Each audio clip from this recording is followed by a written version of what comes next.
Okay, today we're going to go through the software for the Compact 3 reciprocating spray machine. The first function you're going to want to do on any of our machines is turn on your 24-volt auxiliary power. This green button here. Before you can do any operation on the machine, you're going to need that turned on. Okay, so if we look at the machine here, this is your home screen. You see a couple things here. You see the recipe that's loaded right now. It's named Circuit 2. You also see the machine state, and the machine is in emergency. If you ever need to know the version of your software, it's located in the bottom left corner of the home screen. If you want to change the language on your machine, you can do that on the home screen as well. If you click on this button of flags, the top one right here, this tells you whether the machine is interlocked to another machine. So right now we're running this machine offline. It's not looking for any other machines. If I put it online like this, it is now looking for a downstream machine to be connected to. This machine sits in the lab by itself, so we run it off typically. This button here with the hand, all it does is send the reciprocator arms to the center of the belt. And if you hit it again, it brings that reciprocator arm from the middle of the belt back to the home position. The reason you would want to do this would be to trigger those guns manually on the spray belt to check for fan patterns and to check for plug tips. All right, this button here with the mop icon will spray all of the guns that are programmed on in the recipe on the entire width of the conveyor belt. You do this to just check the fan pattern and make sure that the guns are spraying properly. The first button in the bottom left-hand corner here with the X and the hand, this is the button you hit to clear all of your alarms. So if you have an alarm and you've addressed the issue, hit that button to clear it. The one right beside it is your list of all active alarms. Right now my machine's offline. It's telling me my paper roll is actually almost finished, and it's also telling me my alarm air pressure is low, which my compressor is off right now. Go to the next page and it gives you a list of all of the alarms that we've had. Okay, on the conveyors tab, you can manually start and stop your in-feed conveyor or your spray conveyor. You go to the reciprocator page and you can manually move your reciprocator back and forth. This button here actually brings the guns back to the home position if I want to jog the guns out this way, forward, or backward. Then guns, I can trigger each gun individually. I can also send the arm out to the center of the belt, just like on the home page, or I can trigger all of the guns across the entire width of the belt. This one here will trigger each gun for 8 seconds. It's for measuring volume displacement. And then the photodiode bar, you can check the photo bar, make sure things are working. So a lot of times you can put your hand underneath it if you're curious if the photo bar is working. And that's it for the manual page. The next screen is going to be a lot of your schematics: power on machine, working time, machine downtime, red square meters, paint used, number of produced pieces, and your loading efficiency, how densely you're loading the line. And all of this can be exported to Excel. And anytime you want to go back to the home screen, you just touch the button of the page that you're currently on. The next page is the maintenance page. If I want to go back home, maintenance page again. If anything needs attention on your machine maintenance-wise, this icon right here is going to pop up in the left-hand screen of your home screen, and it's going to be yellow. It's going to be the same man leaning on a wrench, and that's going to tell you that something needs attention. So you come to the manual page and you scroll through each of your tabs here: in-feed conveyor, spray conveyor, and so on. Anything in the left-hand column that's greater than the right-hand column needs to be serviced. So right now we don't have any maintenance issues, but you can see if this were 150 hours, we would need to check that chain tension. Again, hit that same button to go back to the home screen. So then the question mark tab is a link to your manuals for your machine. So go in here, hit compact, we've got an electronic schematic. All right.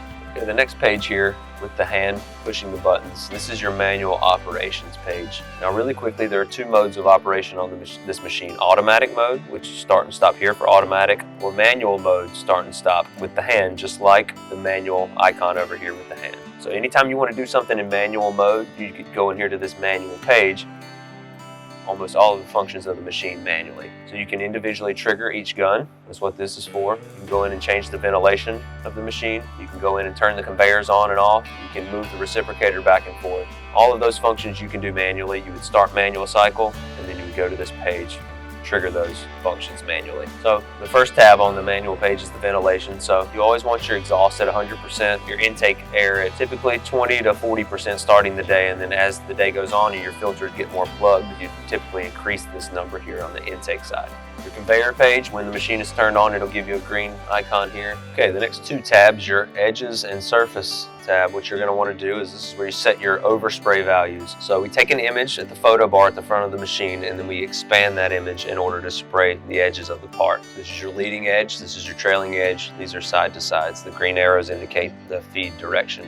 Reciprocator A, this is showing what guns are actually programmed on in this recipe. You see we have 6 guns on arm A, and we also have 6 guns on arm B, but you can see on both arms we only have 2 guns program to trigger on each. So if you wanted to change that, you would just change that into a recipe that is ideally already preloaded. To change recipes, you go up here in the top left corner. Remember, I was on circuit 2. So now let's just load circuit 1 since it's highlighted. You hit this button here to load it. Now it shows that we're running circuit 1. I can go back into my recipe page, and now different guns are programmed on. For circuit 2, it was 2 and 3. For circuit 1, it's now 1 and 4. And then there's a notes page here where you can save any sort of notes that you want to remind the operator, tip size, fluid pressures, anything like that.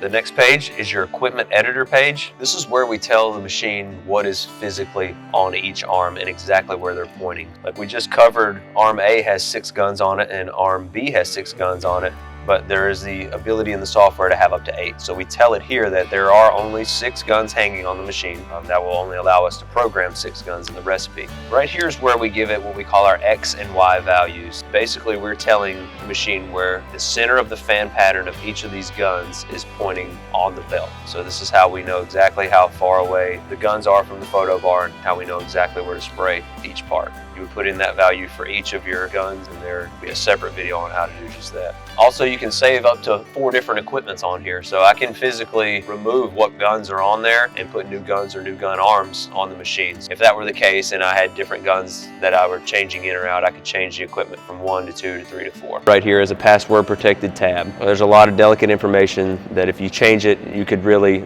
make some big problems with the machine. So we recommend that you contact Superfici, and we'll get in there and help you go through these screens and make necessary changes. This page right here is a list of all of your previous alarms with an actual time and date stamp. The one before it was just all of your active alarms. This next one here with the pen and paper, this is your recipe page. This is where a lot of the important saved information is going to be for each recipe. You see on the main page here we have number of circuit, number of color. This is if you have an automatic color change. You got your conveyor belt speed here and your reciprocator speed. A cycle per minute is how we measure that. 1 cycle is a trip down and a trip back.